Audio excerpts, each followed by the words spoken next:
welcome to Science Fiction, Race, and Racism. This is a video blogging channel about the most famous and influential works in science fiction and how they deal with issues of race, ethnicity, racism, prejudice, and intolerance. Both the best and the worst, the most groundbreaking and insightful, and the most callous and clueless. Science fiction has a long history of both being opposed to racism, prejudice, and intolerance, but also of conscious or unconscious racism.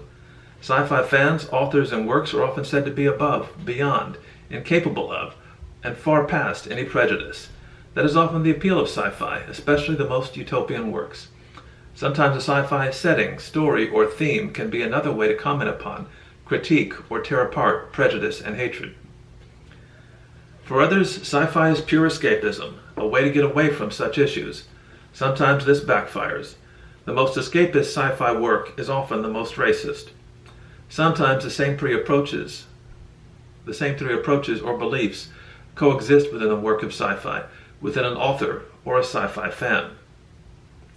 My name is Carroll. I'm Associate Professor of History at Northern Virginia Community College. I teach American, American Indian, and Latin American history. I've written mostly about wars, veterans, human rights, and genocide. I've also written some science fiction, mostly alternate history, including a sci-fi alternate history book, The Man in Black, the first of a series.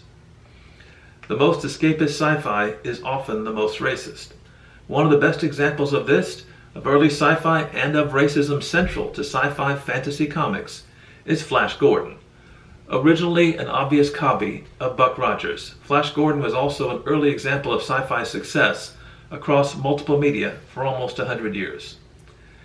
There were not just Flash Gordon comic books. There were comic strips, radio series, stage plays, and several successful film serials played at matinees aimed at kids. Then it became a TV series in the 1950s, then several animated children's series, finally 2 more live-action series, and a failed attempt at a film as late as 2019.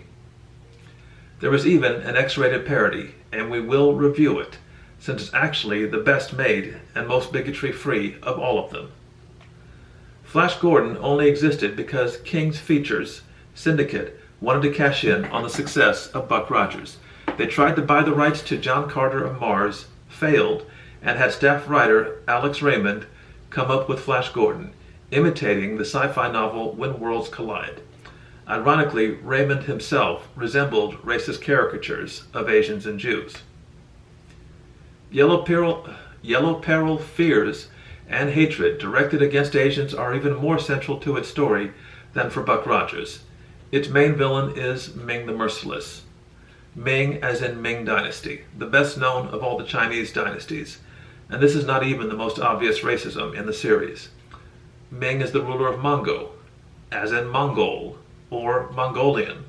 The people of Mongol in the original comic strip and books also have bright yellow canary, yellow skin. Yellow as in Yellow Peril, and a great many other racist claims about Asians.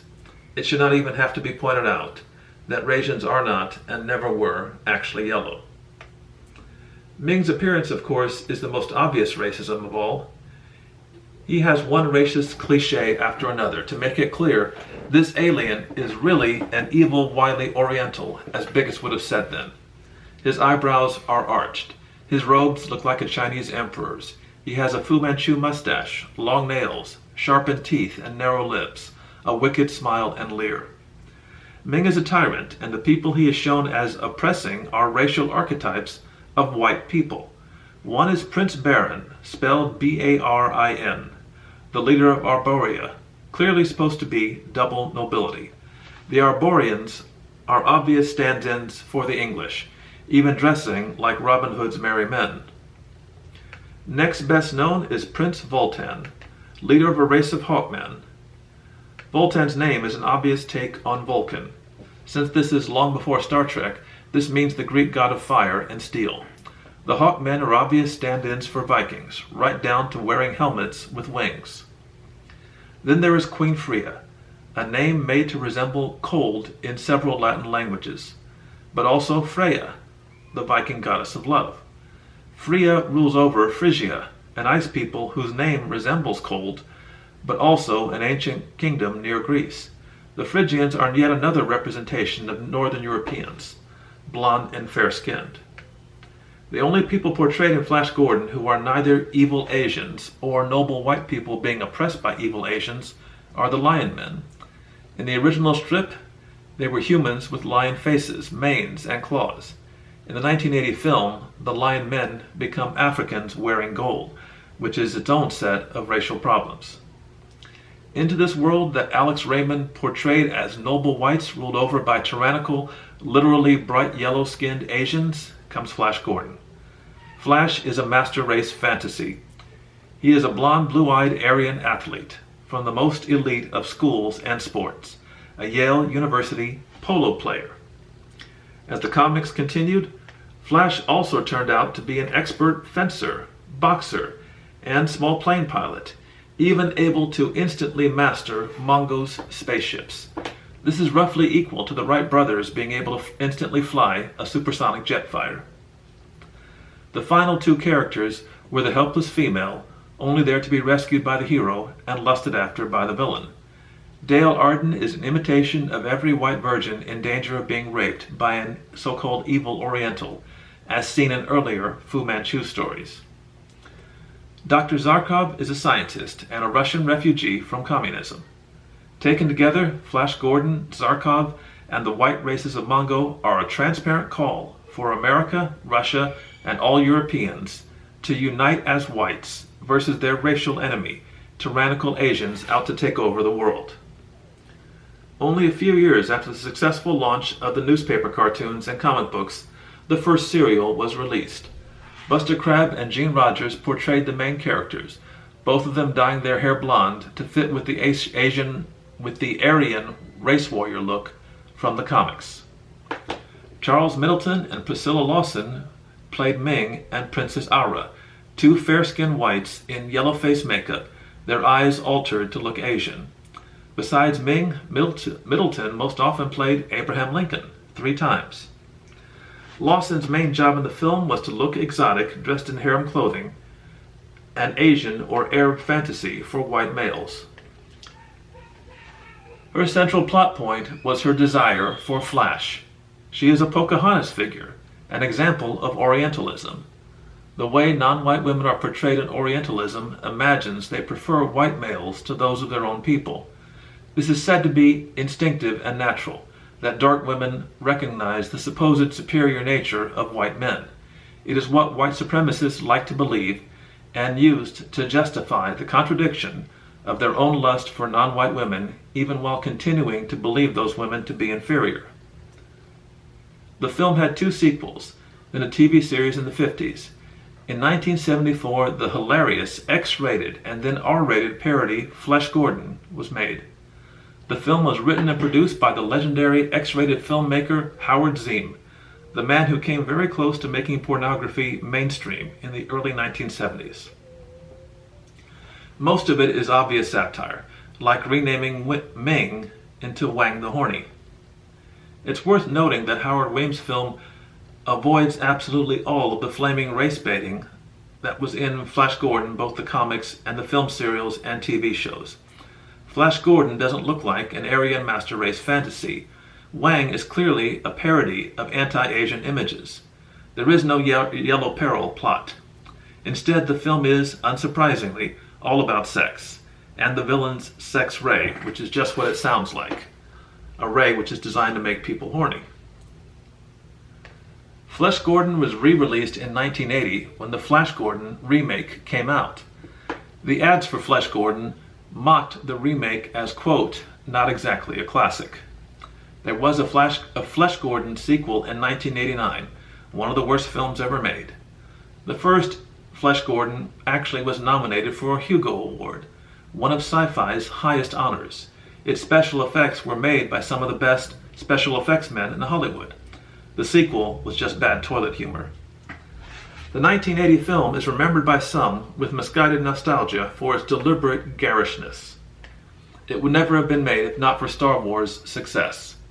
The only good thing about it is the soundtrack by Queen, and even that is best known for being sampled by Public Enemy. Where Flash Gordon was played by Olympic swimmer Buster Crabbe in the original, the remake had bad acting from a Playgirl nude model. Flash is changed from a polo player to a football player, even fighting Ming soldiers with football in a ridiculous scene. The film bombed, deservedly. Obviously, the worst aspect of the 1980 film is that it kept the screaming and flaming race baiting. German actor Max von Sydow dons heavy yellow face makeup. His eyebrows are arched. His skin is tinted. He has the Fu Manchu mustache, the Chinese emperor robes, and the accent. This time around, the daughter Aura has the same harem dress, there also for white male fantasies about being desired by those they see as inferiors. All the Mongol villains have similar arched eyebrows and heavy makeup and arabesque dress.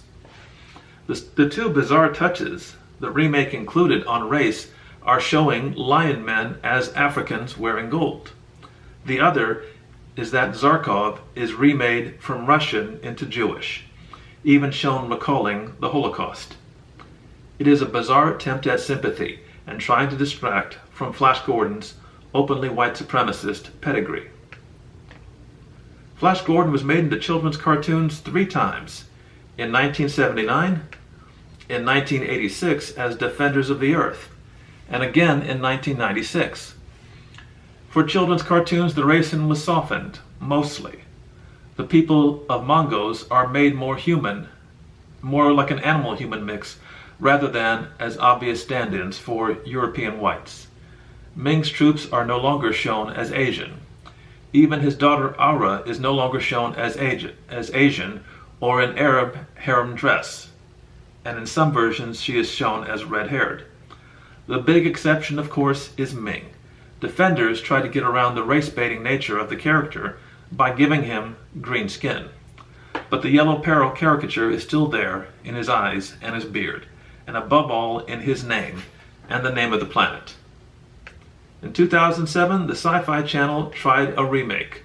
Completely gone was the race war central to the original, to every live-action film, and strongly implied in animated children's series. Ming is not Asian at all. He dresses like a fascist from the 1930s, rather than the Yellow Menace. Most of the fantasy elements are gone, and the alien races are instead more realistic tribes and cultures. This realism and lack of racial hysteria is part of why it was poorly received. The other reason was that it was poorly written, and it did have poor special effects, but by series end, most opinions of it had changed, especially of the writing. There have been several attempts to remake Flash Gordon since then, all of them ending by falling apart. Taika Waititi, a Maori and Jewish director best known for Thor Ragnarok, What We Do in the Shadows is Secret, and Jojo Rabbit, was supposed to direct the latest Flash Gordon. No doubt the notorious racism of the series would be taken apart by him, and Disney canceled it.